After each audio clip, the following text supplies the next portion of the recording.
Rumaragas ang pagpapala po sa ating lahat para sa ating pangaraw-araw na talata. Tayo ngayon ay nasa Genesis Kapitulo 27, versikulo 21 hanggang 24.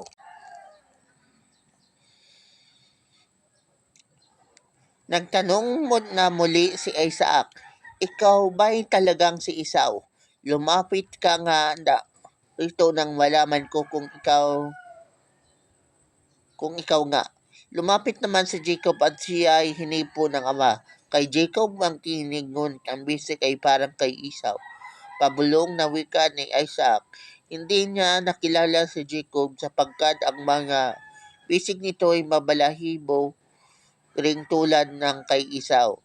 Babasbasal na sana ni Isaac si Jacob, ngunit muli pang nagtanong, ikaw nga ba si Esau?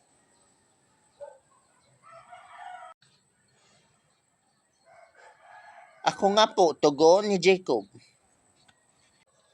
So dito po sa mga passage na to, makikita natin dito na kinikilatis ni Isaac kung si Jacob ba ay talagang si Esau. Ngunit naloko pa rin siya ni Jacob dahil sinabi niya na siya si Esau.